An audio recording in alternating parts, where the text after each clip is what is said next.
నమస్తే అండి. Welcome to Siri carbon service. మామూలుగా కార్బన్ క్లీనింగ్ సర్వీస్ అనేది ఇది కొత్త టెక్నాలజీ అనేది జర్మన్ టెక్నాలజీ ద్వారా ఇప్పుడు ఆల్రెడీ 2 ఇయర్స్ నుంచి రన్నింగ్లో ఉందండి.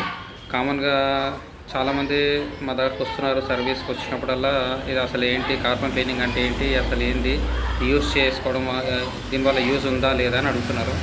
అయితే కామన్గా కార్బన్ క్లీనింగ్ అనేది ఏంటంటే మనం పెట్రోల్ కానీ, డీజిల్ కానీ, సిఎన్జి, ఎల్పిజి ఏదైనా వెహికల్స్ ఇందులో ఏంటంటే వేసినప్పుడు పెట్రోల్ కానీ, డీజిల్ కానీ, సిఎన్జి, ఎల్పిజి బర్న్ అయినప్పుడు కార్బన్ అనేది ఎమిషన్స్ వస్తుంది.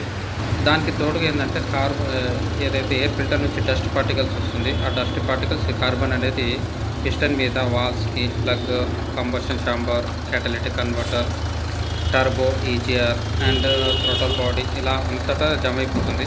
దానివల్ల ఏమైపోతుందంటే వెహికల్ పర్ఫార్మెన్స్ డౌన్ అవుతుంది. అంటే పికప్ ఉండదు, స్మూత్నెస్ ఉండదు, మైలేజ్ ఉండదు. అప్పుడప్పుడు మనకు జర్క్ ఇస్తుంది. జర్క్ ఇవ్వడం వల్ల ఏంటంటే వెహికల్